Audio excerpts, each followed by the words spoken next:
فیہ الصبا یومن الی ارض الحرم بالاکثرام رودۃ فیہ النبی المحترم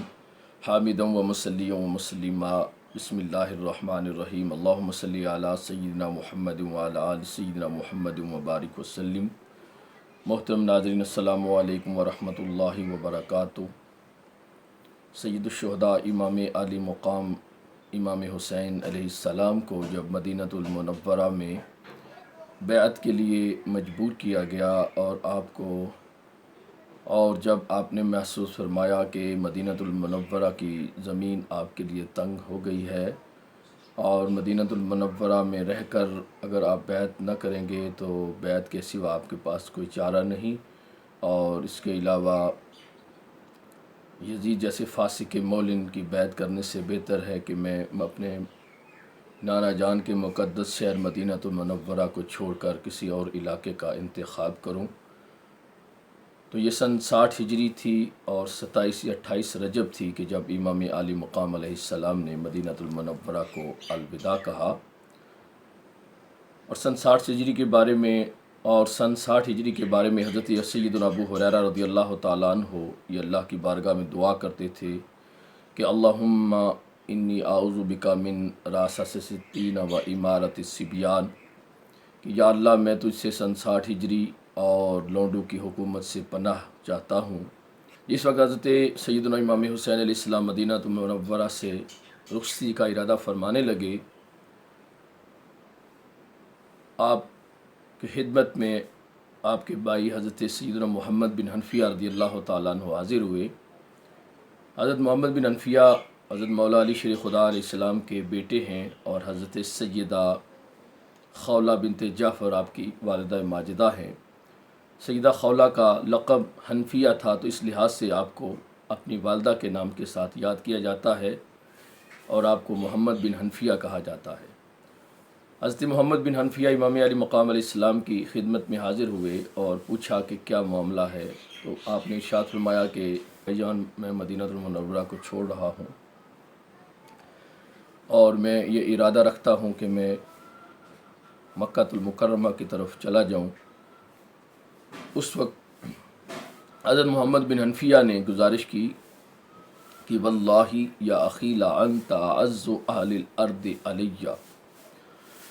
حضرت محمد بن حنفیہ رضی اللہ تعالیٰ عنہ نے فرمایا کہ بھائی جان، اس وقت روئے زمین پر آپ مجھے سب سے زیادہ عزیز ہیں، میں آپ سے گزارش کرتا ہوں کہ آپ کسی جنگل کا انتخاب کریں اور وہاں پر تشریف فرما ہو جائیں اپنے ساتھیوں سمیت، اور وہاں پر اپنے چاہنے والوں کو جمع فرمائیں،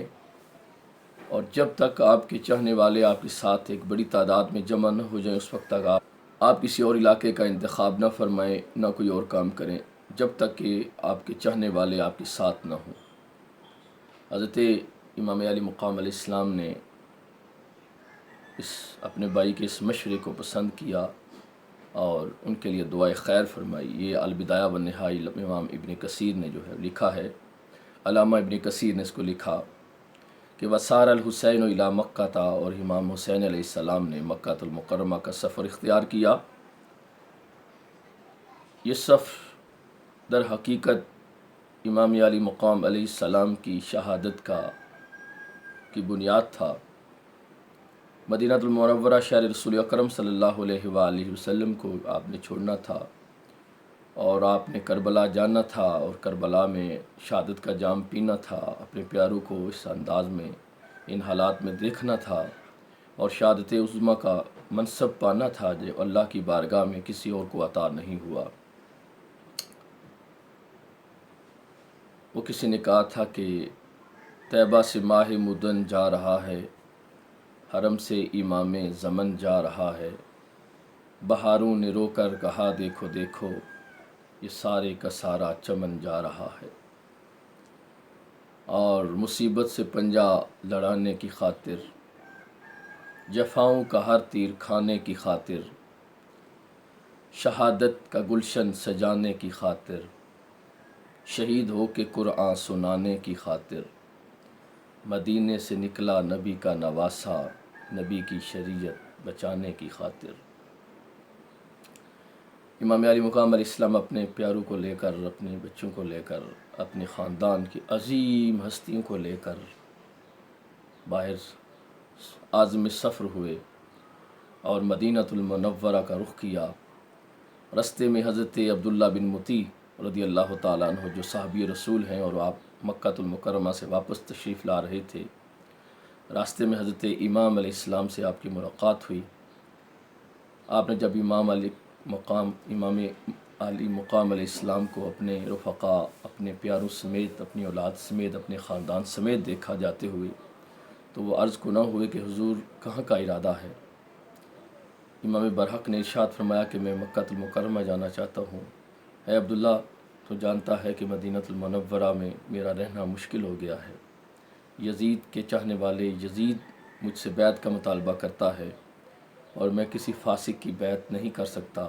کسی ظالم کی بیعت نہیں کر سکتا، تو میں مدینۃ المنورہ چھوڑ کر مکہ المکرمہ جا رہا ہوں۔ حضرت عبداللہ بن مطیع رضی اللہ تعالیٰ عنہ نے کہا، ہے امام برحق، آپ اگر میری ایک بات سنیں تو میں آپ کی خدمت میں عرض کروں۔ امام علی مقام علیہ السلام نے فرمایا، ہے عبداللہ، جو کہنا ہے کہو، دوستوں کی باتیں سنی جاتی ہیں۔ آپ نے گزارش کی کہ حضور اگر آپ مکہ المکرمہ میں سکونت فرمائیں تو بہتر ہے، اور اگر کوفہ کے لوگوں نے آپ کو بلانے کی کوشش کی تو آپ ہرگز وہاں نہ جائیے گا۔ کوفہ کے لوگ اعتبار کے قابل نہیں ہیں۔ آپ کے والد گرامی حضرت مولا علی شیر خدا کرم اللہ وجہ الکریم اسی شہر میں شہید ہوئے ہیں۔ اس لیے میں آپ سے گزارش کرتا ہوں کہ اگر کوفہ والے آپ کو بلانے کی کوشش کریں تو آپ وہاں نہ جائیے گا، آپ مدینۃ المنورہ یا مکہ المکرمہ بھی تشریف رکھیں، یہاں آپ کے چاہنے والے بے شمار ہیں۔ اس وقت امام علی مقام علیہ السلام نے آپ کے لیے دعائے خیر کی اور آپ کی بات کی تائید کی، اور آپ مکہ المکرمہ کی طرف تشریف فرما ہو گئے۔ مکہ المکرمہ جب امام برحق پہنچے تو مکہ والے استقبال کے لیے باہر آ گئے۔ ہر کوئی خوشی کا اظہار کر رہا تھا کہ امام علی مقام علیہ السلام ہمارے پاس تشریف لائے ہیں، اور حضرت کسی نے کہا تھا کہ مدینہ پاک سے اس نے رسول آیا ہے، مدینہ پاک سے اس نے رسول آتا ہے، امن کے شہر میں ابن بطول آتا ہے، ہمارے دل کے چمن میں بہار آئے گی، وہ دیکھو گلشن حیدر کا پھول آتا ہے۔ تو اس طرح امام علی مقام علیہ السلام مدینۃ المنورہ سے مکہ المکرمہ پہنچے، اور وہاں پر حضرت عبداللہ بن زبیر رضی اللہ تعالی عنہما پہلے سے موجود تھے، اور وہاں پر امام علی مقام علیہ السلام جب پہنچے تو یزید کو پتہ چلا کہ امام علی مقام مدینہ سے نکل کر مکہ چلے گئے ہیں، اور مروان نے یزید کو خط لکھا کہ تو نے ولید کو جو کام سونپا تھا، نہ تو اس نے وہ کام کیا، بلکہ اس نے تو امام حسین علیہ السلام کو بلا کر اپنی مسند پر بٹھایا ہے، اور وہ انہیں قتل کرنے کا بھی ارادہ نہیں رکھتا اور نہ ان کے ساتھ سختی کر سکتا ہے۔ اس کے بعد یزید نے ولید کو فوراً معزول کیا اور اس کی جگہ نیا گورنر مقرر فرما دیا۔